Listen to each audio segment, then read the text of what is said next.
pela direção do culto. Deus abençoe a vida de vocês, cada um dos louvores, todos abençoados. E é bom ver a casa do Senhor cheia, repleta de adoradores, para mais uma noite em que a mesa do Senhor já está preparada aí diante de nós. Glória a Deus. Observe bem a mesa do Senhor, veja o cuidado, o carinho, como foi feito. Deus abençoe a Diaconisa Simone por toda a dedicação na preparação da mesa. E nós somos privilegiados por estarmos aqui mais uma noite para poder nos assentarmos à mesa com o Senhor. Abra comigo a sua Bíblia no Evangelho de Jesus Cristo, escrito pelo Dr. Lucas, no capítulo de número 17. Glória a Deus. Evangelho de Jesus, escrito por Lucas, capítulo de número 17. Farei a leitura a partir do verso de número 11 até o verso de número 19. Aleluia a Deus. O presbítero Eduardo, pela intercessão é fundo, esteja mesmo, não? Glória a Deus, aleluia. Somos necessitados e carentes das orações dos santos. Glória a Deus. Evangelho de Jesus, escrito por Lucas, capítulo de número 17, a partir do verso de número 11, a epígrafe nos diz: a cura de 10 leprosos. Quem encontrou, dá um glória a Deus. Glória a Deus. Quem não tiver encontrado, se estiver sem a Bíblia, acompanha aqui pelo Data Show. Diz assim o texto, uma passagem bastante conhecida. E aconteceu que, indo ele, disse ele, Jesus, a Jerusalém, passou pelo meio de Samaria e da Galileia. E entrando numa certa aldeia, saíram-lhe ao encontro 10 homens leprosos, os quais pararam de longe e levantaram a voz dizendo: Jesus, mestre, tem misericórdia de nós. E ele, vendo-os, disse-lhes: ide e mostrai-vos aos sacerdotes. E aconteceu que, indo eles, ficaram limpos. E um deles, vendo que estava são, voltou glorificando a Deus em alta voz, e caiu aos seus pés com o rosto em terra, dando-lhe graças, e este era samaritano. E respondendo Jesus disse: não foram 10 os limpos? Onde estão os 9? Não houve quem voltasse para dar glória a Deus, senão esse estrangeiro? E disse-lhe: levanta-te e vai, a tua fé te salvou. Glória a Deus. Aleluia. Deus. Esse texto, ele é, como eu falei, bastante conhecido, e talvez não vou conseguir trazer nada de muito diferente, de muito novo, que você já não tenha ouvido.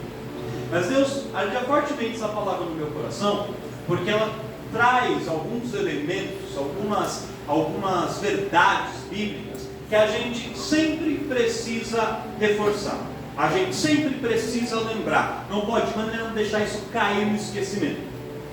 Mas para a gente entender um pouquinho mais dessa história, que está aqui em Lucas capítulo 17, é importante a gente retroceder um pouquinho na trajetória da narrativa bíblica, porque em Lucas capítulo 5, você vai encontrar o relato de Jesus curando um homem leproso.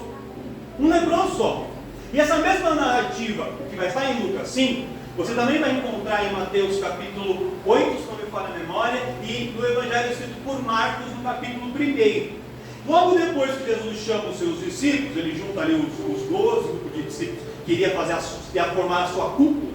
Jesus, ele opera a cura de um homem que vem ao seu encontro, e aquele leproso chega muito perto de Jesus, se prostra, adora Jesus, fala: Jesus, filho de Deus, tem misericórdia de mim. Jesus, se tu quiser, tu podes tornar-me limpo, se tu quiseres, tu podes me curar. E aí Jesus vai lá e fala: eu quero ser limpo, e ele cura aquele homem. E naquele momento em que o homem é curado instantaneamente pela palavra de Jesus, Jesus dá uma advertência para ele. Jesus fala assim para ele de maneira bem firme. Marcos diz que Jesus fala com ele severamente, dizendo assim: não contes nada a ninguém, apenas vai e mostra-te ao sacerdote para comprovar sua cura e segue sua vida. Só que o evangelista Marcos, ele relata que o homem, ao perceber-se curado, ao ver que estava curado, ele começa a pregar e a anunciar e contar o testemunho daquilo que Jesus havia feito na vida dele. Ele não vai lá se mostrar ao sacerdote, ele nem segue o que a lei estava determinando, ele simplesmente começa a anunciar e dizer assim: olha, um grande profeta está entre nós, eu estava leproso, todo mundo já tinha me visto, eu estava isolado da sociedade, eu estava colocado de lado, não havia expectativa nenhuma para mim, mas este homem, ele me curou, ele me transformou, ele me trouxe a vida e me deu uma nova vida. E ele começa a anunciar aos quatro cantos que Jesus havia curado ele. E essa cura, essa primeira cura de Lucas 5, acontece em Cafarnaum, na região da Galileia. E ali os boatos começam a correr, as pessoas começam a falar, começam a comentar, e aquela notícia da cura de um leproso, que era algo extraordinário, começa a ganhar terreno e vai indo muito longe. E a história nos conta, a tradição nos conta, que alguns homens que estavam ali e que viram, e que testificaram daquele milagre, que tomaram conhecimento daquilo que Jesus havia feito àquele leproso, logo no início do seu ministério, pouco tempo depois, alguns daqueles homens, ou pelo menos um deles, contrai lepra também. E aí ele é levado para o Vale dos Leprosos. Porque é interessante você saber, eu creio que a maioria já sabe, mas para quem sabe vai relembrar, e quem não sabe vai aprender nesta noite. A lepra, naquela época, era a doença mais grave que tinha. E havia um conceito de que alguém que desenvolvia lepra não era apenas uma enfermidade no corpo, era uma maldição, que a lepra era resultado de uma vida de pecados, de transgressões, de iniquidades, e que por isso havia castigado aquela pessoa, lançando uma lepra sobre ela.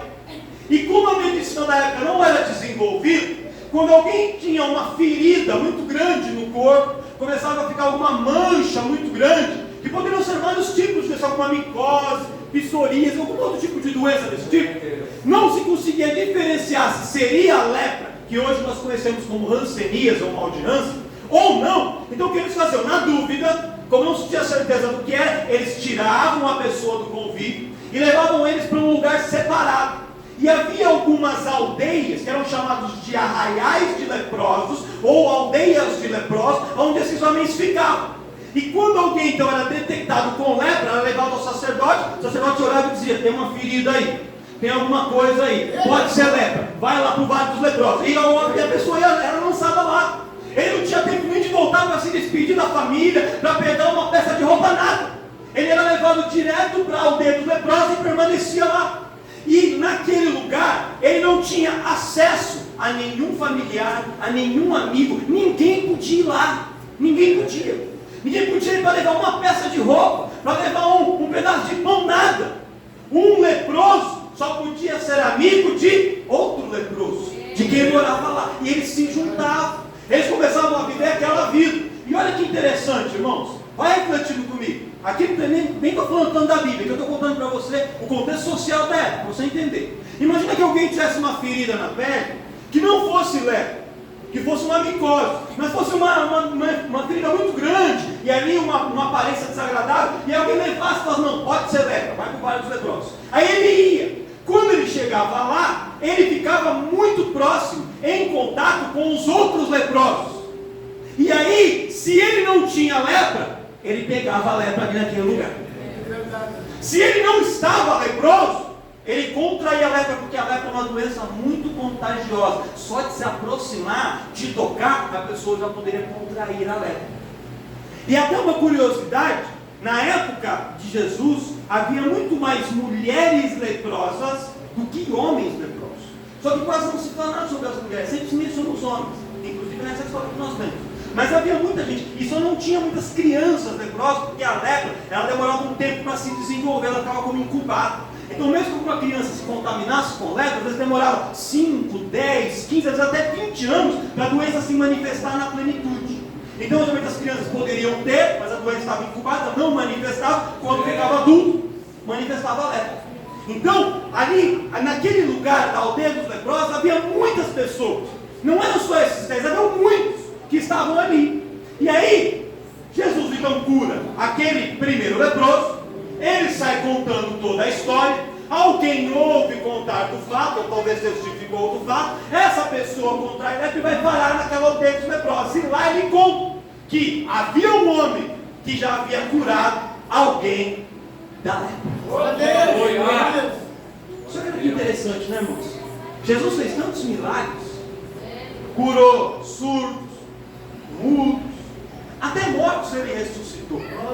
Mas, quando a gente tem um problema, a gente costuma achar que o nosso problema é maior que o problema dos outros. Então, se eu chego para você e falo assim, por exemplo, você está desempregado. Aí eu chego para você assim, irmão, Jesus curou fulano de câncer. Aí você fala assim, de câncer até acredito que ele cura, mas abriu uma porta de emprego para mim nessa crise, não dá.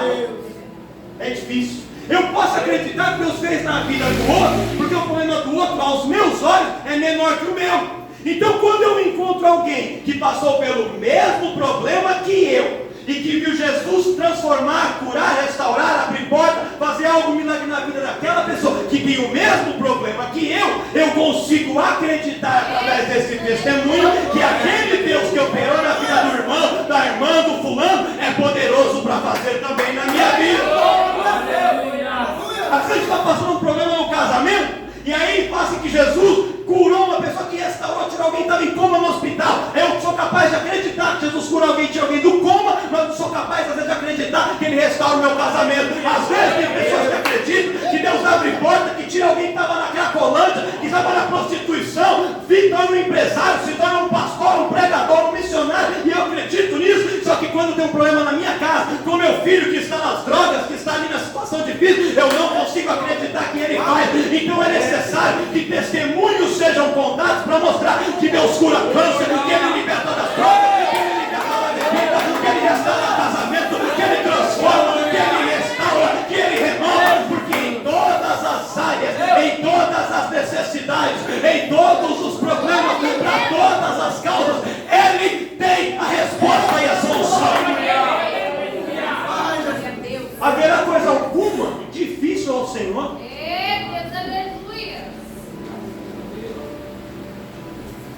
Mas quando eles contam que Jesus vai curar de lepra, aqueles homens ficam felizes. Não tem uma esperança para isso. Mas aquela aldeia de leprosos ficava em Samaria. E daí, pastor, tem a ver? Você não conhece a geografia, você não vai entender, não faz sentido para você. Mas entenda, naquela época, o que a gente chama popularmente de Israel estava dividido em 3 blocos: Galileia, Samaria e Judeia. Jerusalém ficava na região da Judeia, era o centro da adoração. A Galileia era a parte periférica, era a parte mais pobre. E os samaritanos ficavam ali no meio. Só que os judeus não tinham amizade com os galileus. Então quem morava na Judeia e na Galileia era adversário, era rival. Eles tretavam entre eles ali. Mas esses 2 grupos, apesar de rivais, se uniam para brigar com o maior inimigo deles, que era quem? Os samaritanos. Então, tanto os galileus como os judeus odiavam os samaritanos. A tradição diz, irmãos, que um judeu não lavava o seu pé em um vaso de barro ou uma bacia onde um samaritano havia lavado as suas mãos. Meu Deus. Eles consideravam os samaritanos como um povo completamente imundo, repulsivo.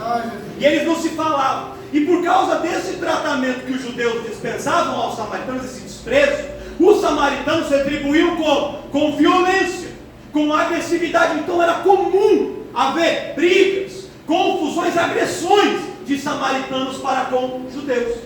Então os judeus não passavam no território dos samaritanos. Olha só. Um homem chega na aldeia dos leprosos e fala assim: tem um homem que cura a lepra.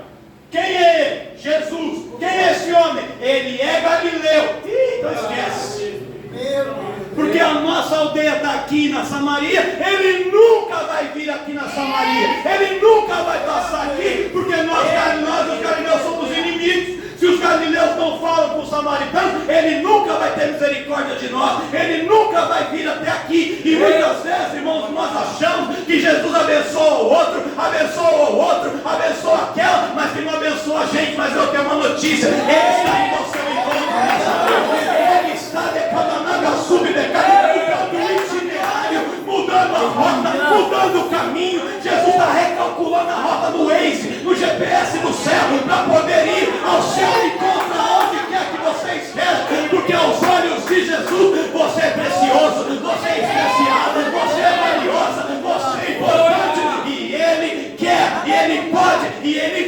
operar um milagre na sua vida. Eu nem comecei a pregar, estou só contando a história para você. Vai ouvindo aí. Glória a Deus. É que você precisa entender.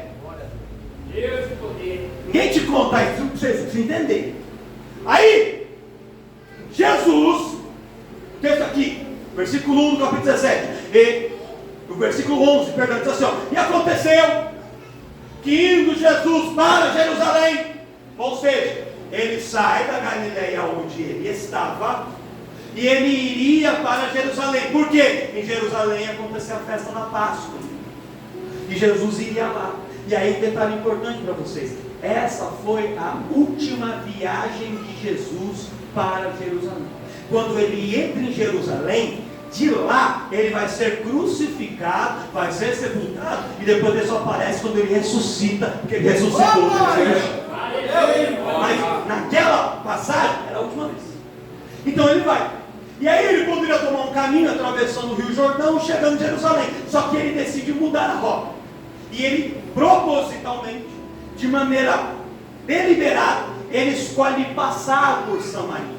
Ele não precisava passar por Samaria. Ele não era obrigado a passar por Samaria. Não era o único caminho, mas ele escolheu passar. Pastor, eu não entendi. Deus não é obrigado a te abençoar. Deus não é obrigado a fazer nada por mim, por você. Deus não é obrigado a estar aqui nesse culto, mas ele vem, não porque ele é obrigado, mas ele vem porque ele escolheu estar no nosso meio. Ele escolheu, é uma escolha dele, é um desejo dele, é pelo amor, pela misericórdia que ele tem por nós, que ele escolheu estar aqui. Por isso, irmão, eu fico chateado quando alguém vem para a igreja obrigado, quando o pai obriga, você tem que ir, e a pessoa vem forçada, vem para poder impressionar alguém, porque Jesus não veio obrigado, ele veio porque ele quis estar, porque ele se alegra em estar. Então se alegre em estar aonde Jesus se alegra em estar. Cutuca esse irmão que está dormindo do seu lado, está falando assim, ó, você não veio obrigado hoje, não. Eu pensei que ia estar aqui hoje, né?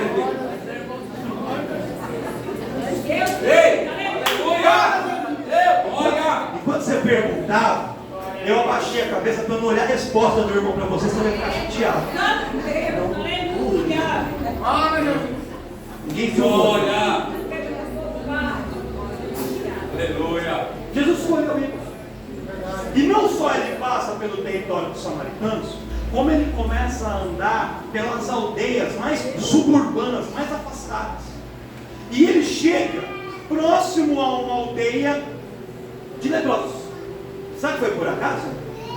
Sabe que Jesus se enganou no caminho? Foi de propósito. O texto não deixa claro se aquela era exatamente uma aldeia de leprosos, ele foi lá direto, ou se ele foi numa aldeia vizinha, mas passou bem perto ali de propósito. Mas o fato é que quando ele passa naquela aldeia onde estavam os leprosos, 10 leprosos vêm ao encontro dele. E aqui, se você pega na tradução original, não falam 10 homens leprosos, falam 10 pessoas com lepra. Ou seja, podia ser homens, podiam ser também. Porque as mulheres também às vezes têm lepra também. Não é só os homens, não. Verdade. É, Deus. Os homens têm? Tem. As mulheres também. Olha para o seu irmão, para pensar, a palavra vai com todo mundo, viu? Não é só com alguém, não. É com todo mundo. Aí, já está passando, e chegam 10 pessoas leprosas perto. E aí esses leprosos, do capítulo 17, ao contrário do leproso do capítulo 5, que chegou bem perto de Jesus, se prostrou, adorou, esses aqui mantêm a distância regulamentar, a distância da lei. Alguns estimam que seria por volta de 15 metros de distância, eles ficavam longe. E era tão sério o negócio, você entende, irmão? Essas são só curiosidades para você entender. Quando o leproso estava ali na sua aldeia, no seu arraial, e uma pessoa vinha, um viajante vinha passando pela cidade, e eles vinham se aproximar, eles tinham que gritar de longe, dizer assim, ó, imundo! Meu Deus. Imundo! Para a pessoa não se aproximar. Eles guardavam uma distância de cerca de 15 metros, mas se o vento estivesse soprando, por exemplo, de lá para cá em direção ao viajante, eles tinham que ficar uma distância maior, para que nem o vento levasse a contaminação dele pelas outras pessoas. Olha para você, não era sério. uma pessoa com lepra naquela situação, naquela condição, era pior do que tivesse morto. Se morresse era melhor, porque era um sofrimento muito grande. Eles não podiam cortar os seus cabelos, com os cabelos desgrenhados, as barbas desgrenhadas, as roupas feitas em farrapos, e eles comiam o resto que sobrava das casas. Eles juntavam ali como um grande restolho mesmo, e levavam lá para eles, e se tinha, se não tinha, azar, é leproso mesmo. E eles ficavam andando só entre eles. Então um leproso acabava ficando amigo de outro leproso, ficava assim, e um passando lepra para o outro. E aí, veja, a lepra de verdade é uma doença tão séria, que ela começa a tomar o corpo em feridas, e ela vai pegando as extremidades, então caem as unhas, caem os dentes, e aí as pontas, dedos, pés, nariz, orelha, vão simplesmente se desfazendo. Então a pessoa com lepra, um estágio avançado, ela é totalmente desfigurada.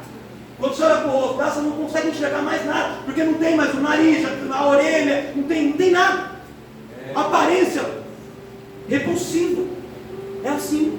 E 10 pessoas nessa condição chegam até Jesus, guardando a distância, e dizem assim: mestre, agora eu vou contar na minha versão, Bíblia segundo Rafael capítulo 2. Ele fala assim: Jesus, o mestre, fulano aqui contou para nós que o senhor já curou um homem de lepra há um tempo atrás aí. Então, se o senhor já fez uma vez, o senhor pode fazer de novo. Se o senhor já curou alguém lá atrás, o senhor pode curar de novo. Olha para a gente aqui, porque ninguém olha para a gente. Todo mundo manda a gente sair, todo mundo manda a gente se isolar. A nossa família nos esqueceu, os nossos amigos nos esqueceram, o governo nos esqueceu. Estamos aqui largados, estamos aqui sujos, estamos aqui aguardando a morte. Estávamos esperando a morte até agora, mas agora que o Senhor chegou, a esperança chegou até a gente. E se antes só havia certeza da morte, agora há esperança de vida. Jesus, tem misericórdia de nós, cura-nos. Aleluia. Jesus moveu-se de íntima compaixão. Esse relato aqui só tem em Lucas, tá? Você não vai encontrar nenhum dos outros evangelhos essa cura aqui, só Lucas. E aí, olha o que Lucas fala: que Jesus, ele não vai até os homens, ele não toca, ele não fala, seja limpo, ele não fala. Ele diz assim: vão e mostrem-se aos sacerdotes. E aqui é interessante por quê? Porque com o primeiro leproso, Jesus falou para ele ser limpo, quero ser limpo, e o cara foi curado na mesma. Aí Jesus falou para ele ficar quieto, e o linguarudo começou a falar. Meu Deus. Então Jesus falou assim: então se fazer desse jeito não funcionou, agora eu vou fazer. Em vez de eu curar eles aqui agora, e eles nem vão lá para se mostrar para o sacerdote, eu vou mandar eles começarem a caminhar. E eles estão leprosos agora, e eles vão começar a caminhar estando leprosos. E enquanto caminham, enquanto andam, enquanto fazem, enquanto obedecem, enquanto vão, no meio do caminho, no meio da jornada, o milagre vai acontecer.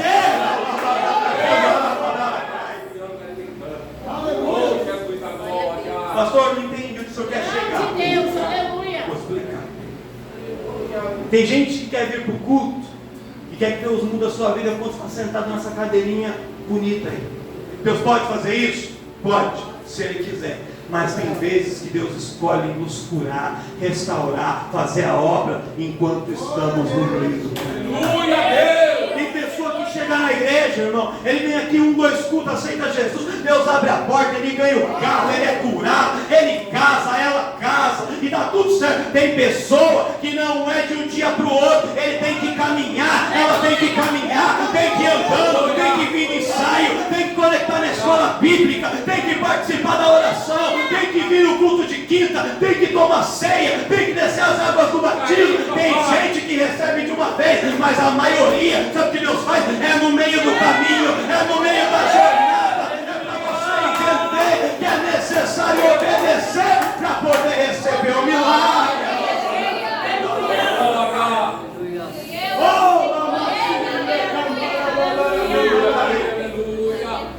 Nós queremos a comodidade de um milagre imediato, mas Jesus às vezes nos cura no meio da caminhada.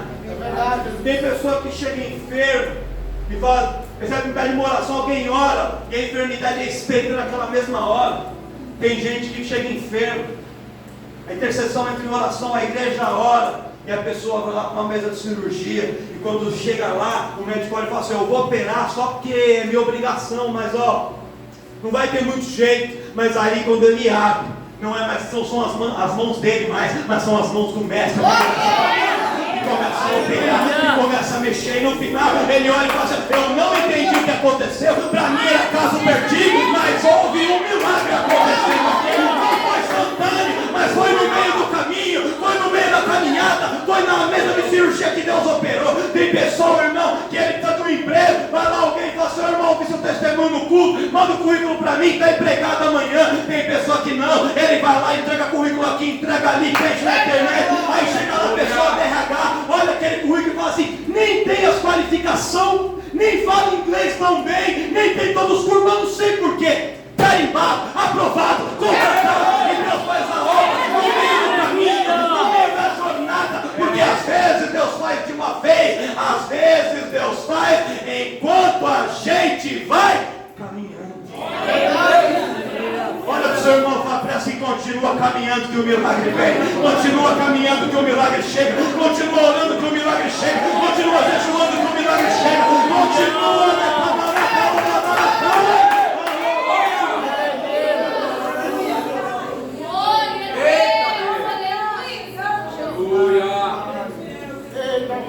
Glória a Deus. Deus de Deus, aleluia. Oh, Espírito Santo da verdade, fala. Jesus só vai e mostra ao seu sacerdote. Qual que era o ritual? Vou explicar para você rapidinho. Resumido, tá? Está lá em Levítico, se não me engano, capítulo 13. A pessoa está com lepra, constatada oficialmente pelo sacerdote. Quando ele identificava que tinha sido curado, ele tinha que mostrar seu sacerdote novamente. Aí quando ele chegava lá no templo, o sacerdote falava assim, espera aí, 7 dias, e colocava ele de quarentena por 7 dias, antes de olhar para o menino. Ficava lá. Passava 7 dias, o sacerdote mandava chamar, falava, vem aqui menino. Aí a pessoa vinha. Aí quando ele vinha, o sacerdote, com uma junta de outros sacerdotes, examinava o homem, ou a mulher, a pessoa. Aí quando examinava, se identificava que realmente as manchas tinham desaparecido, que ele estava bem, falou assim, parece que está tudo bem, mas para ter certeza, espera mais 7 dias. Aí mandava ele mais 7 dias de quarentena. Aí ele ficava, 7 mais 7 dá? Aí era bom de matemática, 14 dias. Aí passou os 14 dias, mandava chamar de novo a pessoa. Aí a pessoa vinha. Aí ele olhava, está curado mesmo. Não é curou, né? Curou. Agora, volta para lá de novo, que depois eu vou te chamar. Mas quando você vier, vem trazendo uma cordeira, um novilho, que a gente vai fazer um sacrifício aqui. Aí, a pessoa, o leproso, o ex-leproso curado, ele tinha que conseguir ali um novilho, um cordeiro, uma rolinha e a flor de farinha, todos os materiais, os insumos para um sacrifício.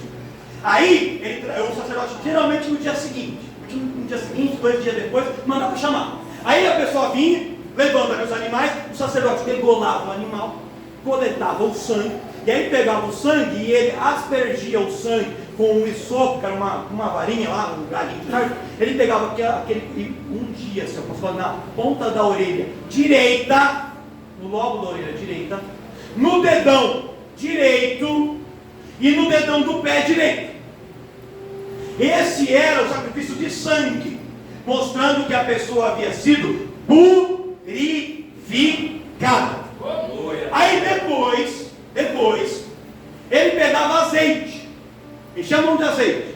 Aí com o azeite ele ungia a orelha direita, o dedão direito, o dedão do pé direito, e o que sobrava do azeite ele derramava sobre a cabeça. Banhava a pessoa de azeite. Isso significava que a pessoa estava perdoada, ungida e consagrada a Deus. Era um compromisso daquela pessoa com Deus. E aí depois ele fazia uma oferta de manjares, queimava ali os animais, e ele, sacerdote, comia uma parte, e o restante era oferecido no altar, significando a comunhão entre Deus, o sacerdote e o antigo doente que agora estava curado, e que ele estava aceito de novo na sociedade, que ele estava curado, e que então ele poderia voltar à sua vida normal, voltar para a sua casa, voltar para o seu trabalho, voltar se ele era casado com a sua mulher, e seguir a vida dele. Só que sabe o que é interessante? Esse ritual que está lá em Levíticos, segundo historiadores, nunca havia sido feito. Por quê? Porque ninguém havia sido curado. Mas quando Jesus chega, ele faz o impossível. Aleluia. Meu Deus. 10 homens curados de uma vez, 10 pessoas curadas de uma vez, o maior número de pessoas curadas de uma só vez em toda a história dos evangelhos. Os 10 homens caminham um pouco, não sei se 500 metros, 1 quilômetro, 200 metros, eles começam a olhar um para o outro. A ferida saiu. Tinha ferida aí, não tem mais. Tinha uma chave ali, desapareceu. E eles começam a ver nos outros. E quando você começa a ver no outro, depois ele começa a olhar para ele mesmo. E começam a ver. E eles começam a perceber que estavam sendo curados. Que o milagre estava acontecendo. Que eles estavam sendo limpos e purificados. E aí os 10 são curados. E aí quando os 10 se percebem curados, 9 fala assim: estou com saudade de viver minha vida.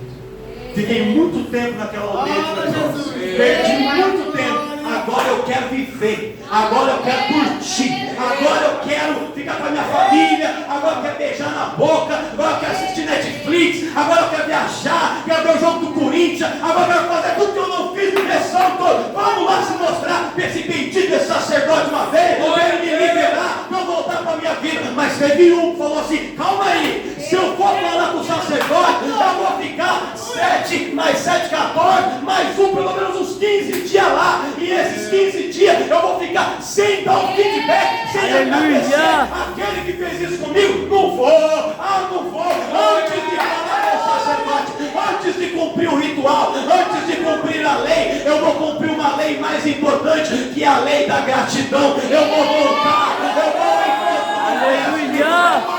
Glória a Deus!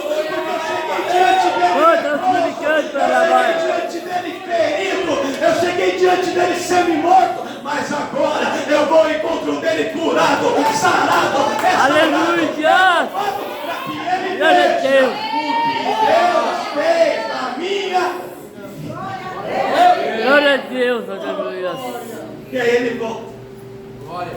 E os outros saem do caminho. Aí quando ele chega, eu imagino Jesus esperando ele. Aleluia. Aí ele fala assim: que bom que você voltou. Espírito Santo de Muito feliz Deus, por você, mas me diz aleluia. uma coisa. Não eram 10 Meu os Deus. leprosos? Fala, Jesus. Você viu se os outros também foram curados ou será que não? Foi todo mundo curado, Jesus. Só você voltou para agradecer? Aonde estão os outros? Meu Deus. Fala, Jesus. Aonde estão os outros 9 que estão preocupados só com o ritual? Que estão preocupados só com as aparências? Que estão preocupados só com a sua própria vida? Ao invés de se preocupar com a Aleluia. Aleluia. Eu vou encerrar aqui, porque o tempo não me permite mais, mas eu quero te falar uma verdade para você. Depois disso, Jesus segue o caminho, ele vai passar ainda em algumas outras cidades, tipo Betânia, ele passa aí, faz o final de Jerusalém, e depois Jesus é crucificado. Alguns dias depois. Aqueles 9 homens que receberam a cura não tiveram a oportunidade de encontrar Jesus para voltar para agradecer. Meu Deus. Jesus foi crucificado e eles não tiveram tempo de ir até lá agradecer. Perderam a oportunidade. Mas esse aqui não. E esse aqui quando ele volta, Jesus falou para ele assim: a sua fé foi suficiente para te levar pelo caminho da cura, e você recebeu. Só que para receber a cura, a fé dos outros 9 também foi suficiente, mas a sua fé foi além da deles, porque a fé deles levou ele só no caminho de ida. A sua te levou no caminho de ida, te levou no caminho de volta, te trouxe aqui de volta. E por causa disso, quem vai recebe a cura, mas quem volta recebe a salvação. Seja salvo, vai, a tua fé te salvou. Glória a Deus. E aí, quando a gente olha para essa mesa aqui, a gente não vem aqui participar da mesa do Senhor só para ser curado. Não é sobre uma cura. Não é sobre uma porta de emprego. Não é sobre uma chave de carro ou de casa. Não é sobre um cargo ministerial. É sobre salvação. Jesus não morreu na cruz do Calvário para nos fazer ricos. Jesus não morreu na cruz do Calvário para nos fazer famosos, celebridades. Jesus não morreu na cruz do Calvário para a gente casar. Não foi isso. Ele morreu para que a gente tivesse a vida eterna. Sobre salvação.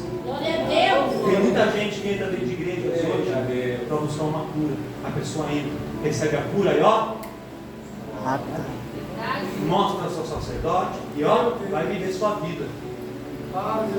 Usam o mestre, usam uma igreja, usam profetas para receber uma profecia, para receber uma cura, para receber um milagre. E Deus faz, porque Ele é misericordioso. Mas isso é só a ponta do iceberg. Isso é só a parte insignificante da história. Jesus não está aqui para te fazer passar no vestibular, para te abrir uma porta de emprego, para te dar uma mão. Não é isso. Não é sobre isso. Se você sempre está buscando isso, eu vou te dizer que tem uma visão muito pequena sobre quem é Jesus. Jesus veio aqui, e Ele morreu na cruz, e Ele está aqui hoje para te dar a vida eterna. Porque um dia, tudo isso vai passar. Tudo aquilo que a gente está vendo, tudo isso aqui, ó, vai tudo ficar para trás. Sabe o que vai restar? A nossa subida ou a nossa descida. Santo Deus, aleluia. Não tem meio termo, não tem terceira via. Ou é lá, ou é lá. E a gente tem que fazer as nossas escolhas. Receba a sua cura, receba a porta, receba a chave, receba o milagre. Mas volte para agradecer a Deus. Volte para poder manter vivo o seu nome no livro da vida, manter a salvação, porque é isso que Ele tem. Quem entendeu a palavra da glória? Glória a Deus.